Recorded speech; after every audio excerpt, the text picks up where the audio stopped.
Haji Syaifullah Kasum sebagai mitra kerja yang sangat peduli pada isu kewarganegaraan. Monggo Pak Kiai. Assalamualaikum warahmatullahi wabarakatuh.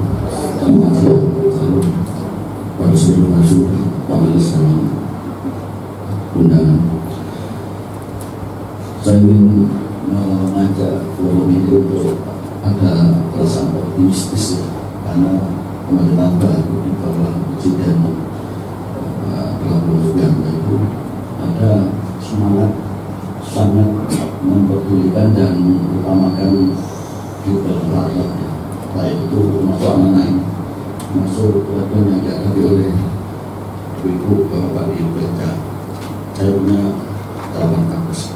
Yang kedua, optimisme itu tambah bertambah dengan adanya diversifikasi kelembagaan kementerian dan fungsi-fungsi yang sangat fokus ke bidang itu. Ada Menteri HAM. Nanti saya kira Pak PJ itu bisa kita juga ajak berpikir untuk ini itu hak anak kita yang sangat tidak jelas dan atau tidak dibikin tidak jelas oleh undang-undang kita atau aturan main kita itu bisa mendapatkan perhatian yang sangat besar dari negara. Jadi ada harapan itu.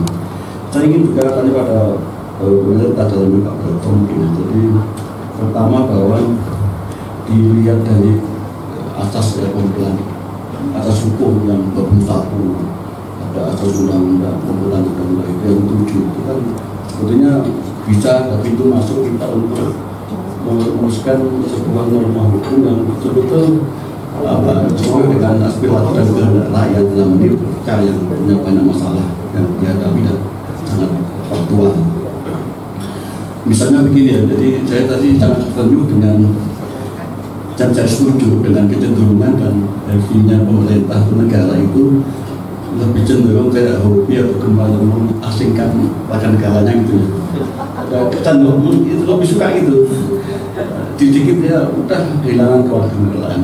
Begitu contoh misalnya dalam menolak undang-undang 12 tahun 2006 dulu menyangkut soal bagi anak demi kewarganegaraan yang ada waktu jeda berapa tahun ya, dan kalau tidak mendaftarkan diri maka itu dianggap asing itu. Nah, kembali tentang ideologi dan filosofi negara.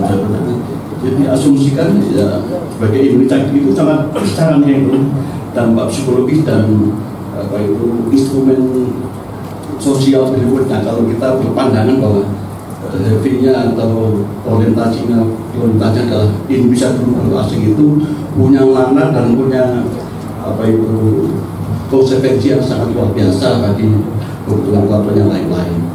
Saya pernah agak sedikit ngiri Pak Barto dengan penyusunan undang-undang bidang ekonomi. Ekonomi itu negara sangat progresif dan sangat liberal. Sedikit susah itu diperlukan, dilonggarkan norma-norma atau instrumen atau sebuah regulasi yang dianggap itu menyibuk menjadi kendala langsung diinovasi, diregulasikan yang lebih mudah gitu. Saya membayangkan itu dalam undang-undang atau penataan sosial, politik, keluarga itu kenapa nggak semacam itu? Lebih mudah. Nah, heavy-nya dan orientasi approach-nya negara memang masih pada security approach ya. Kekhawatiran menjadi keamanan, soal stabilitas, soal penyalahgunaan. Dan itu pun ada cara lain kan. Dimudahkan dulu kalau ada penyelewengan dan penyalahgunaan kan ada lembaga lain, ada norma lain yang mengatur. Ya udah ada pelanggar-pelanggar bisa menghindar dan mencegah bagi orang yang menyalahgunakan itu. Jadi paradigma dan mindset di Indonesia kan atau Indonesia heavy yaitu orientasi adalah Indonesia. Kedua adalah ini yang juga mudah. Saya juga agak aneh dengan pembatasan PP 21/2020 yang hanya 2 tahun itu dan berhasilnya 300. Untuk sebuah peraturan pemerintah hanya punya untuk 300 untuk terlalu mahal itu, terlalu kenapa nggak diperpanjang waktu itu ya 5 tahun atau ya tidak diberlakukan.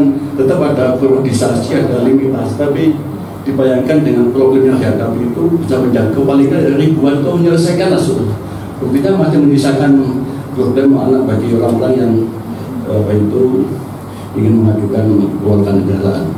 Jelas saya kira kita sepakat bahwa kadang-kadang bagi orang-orang anak-anak kita yang sebelumnya Indonesia itu ada lebih mudah, lebih simpel dibanding orang yang betul-betul asing sama sekali. Itu prinsipnya saya kira.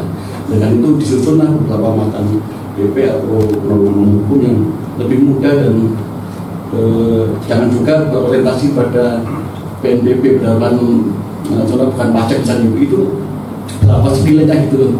Kalau dengan nilai itu menjadi kendala bagi mungkin kalangan tertentu nggak masalah, tapi sejumlah orang yang perkawinan campur dari kalangan-kalangan yang tidak punya itu menjadi masalah gitu. Kita belum ngomong soal nasib saudara kita yang TKI ya, imigran yang punya masalah yang sama juga gitu ya. Ini juga sering banyak mendapatkan laporan tentang kasus-kasus migran dan kawin dengan orang Bangladesh, terus ditinggal lagi, terus nggak jelas kemana itu, terus pulang Indonesia. Jadi kayak apa ini? Semacam itu harus tercover juga di dalam peraturan atau norma-norma yang sedang kita susun. Sekali lagi kami punya harapan dengan negara dan pemerintah, apalagi ada Pak Prabowo terus dan selalu membantu kita dengan spirit pemerintahan baru Pak Prabowo dan menteri baru dan sekaligus diversifikasi bidang-bidang yang sangat spesifik. Saya kira harus kita jadikan salah satu mitra dan nanti Menteri HAM terus beberapa lembaga-lembaga yang terkait dan lebih kita ajak untuk kolaborasi untuk mengukurkan gagasan ini. Itu aja teman-teman kami. Terima kasih. Assalamualaikum warahmatullahi wabarakatuh. Waalaikumsalam. Terima kasih Pak Kiai. Mungkin sekarang kita bisa berikan waktu pertama kepada Pak Baralto.